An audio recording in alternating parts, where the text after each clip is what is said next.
सच्चिदानन्दरूपाय विश्वोत्पत्त्यादिहेतवे तापत्रयविनाशाय श्रीकृष्णाय वयं नमः।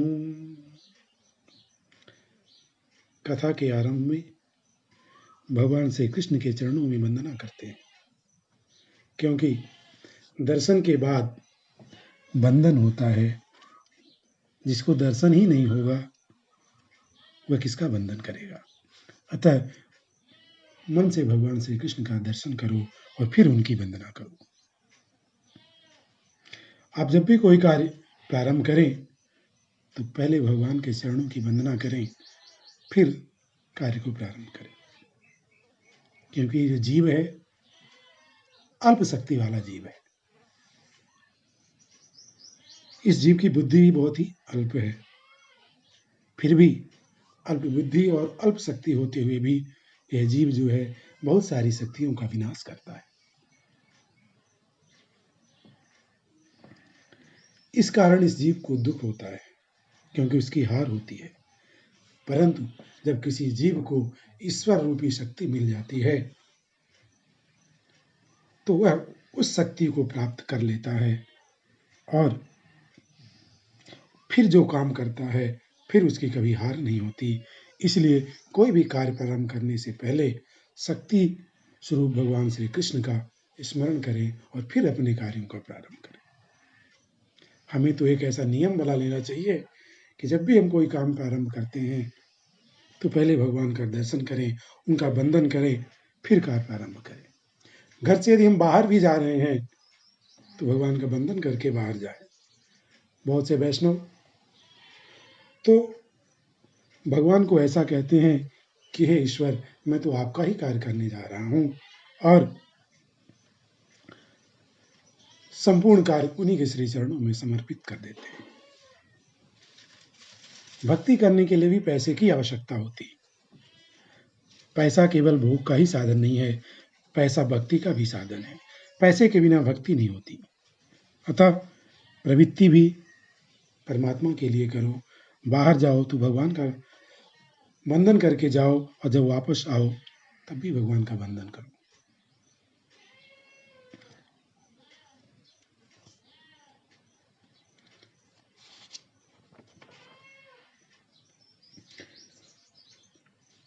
भगवान श्री कृष्ण जो है वो जगत के आधार हैं। श्री कृष्ण की आधार श्री राधा है। जगत को आनंद देने वाले भगवान श्री कृष्ण हैं। जीव जब मन से श्री कृष्ण का स्पर्श करता है तब उसे आनंद मिलता है। आनंद ही श्री कृष्ण है। जीव को संसार में सुख मिलता है लेकिन आनंद नहीं मिलता। आनंद तो जीव तब प्राप्त करता है जब वह परमात्मा को स्पर्श करता है, जब उसे परमात्मा की प्राप्ति होती है। जगत को आनंद देने वाले तो भगवान श्री कृष्ण हैं, और श्री कृष्ण को आनंद देने वाली श्री राधा जी हैं।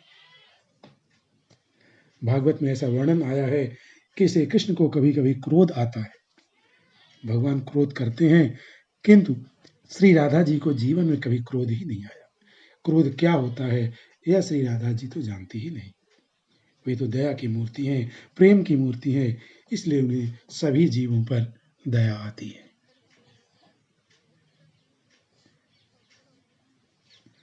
भगवान भक्त वत्सल हैं, दयालु हैं, यह बात तो सत्य है, लेकिन कभी कभी भगवान जो हैं वो निष्ठुर हो जाते हैं।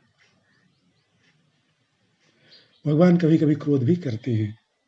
भगवान क्रोध होने पर सजा देने लगते हैं,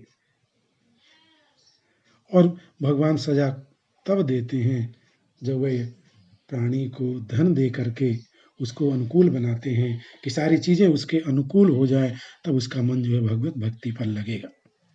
लेकिन प्राय होता इसके विपरीत है। जैसे उससे धन धान्य हर तरीके से वो संपन्न हो जाता है, हर तरीके से परिपूर्ण हो जाता है, तो उसका मन भक्ति से अलग हो जाता है।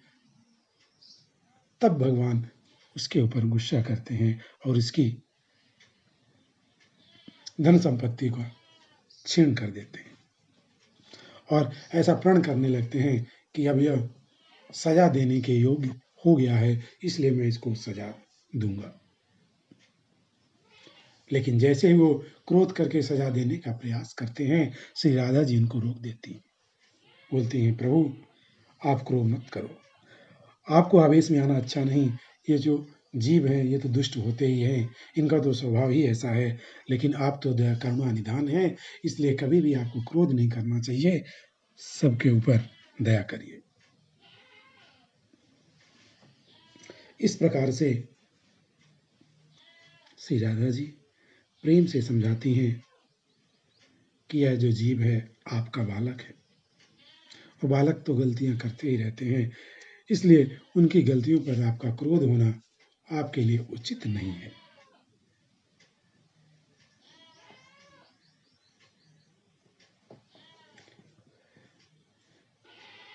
इस प्रकार से भगवान श्री कृष्ण को जो आधार देने वाली श्री राधा जी हैं रोक देती हैं, और भगवान श्री कृष्ण जो हैं उनके प्रेम अनुनय और उनके प्रेम की इच्छा के अनुरूप क्रोध करना कम कर देते हैं। लेकिन वो श्री राधा जी को समझा ले जाते हैं कि हे राधे, ये तो विधि का विधान है, इसको न तुम रोक सकती हो और न मैं रोक सकता हूँ, क्योंकि जिसने जैसा कर्म किया है उसको तो ऐसा फल मिलेगा ही। इसलिए कहा गया है कि जो जैसा कर्म करता है उसको ऐसा फल मिलता है। जय श्री राधे। नैमिषारण्य में शौनकादि मुनियों ने सूत जी से प्रश्न किया है कि आज तक बहुत सी कथाएं सुनी हैं, सबका सार क्या है, सबका सार तत्व क्या है, वह मुझे समझाएं। उनके प्रश्न का उत्तर देते हुए समझाया गया कि कितने लोग जो हैं बहुत सारी पुस्तकें पढ़ते हैं, अच्छी बात है, पुस्तक पढ़ना चाहिए। बहुत अधिक पुस्तक पढ़ने से शब्द ज्ञान बढ़ता है। हर पुस्तक में थोड़ा मतभेद भी होता है, और वह मतभेद जो है मन को चंचल बनाता है।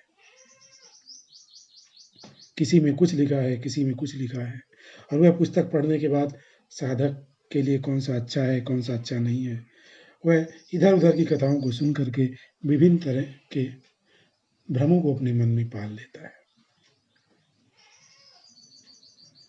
इसीलिए कहा गया है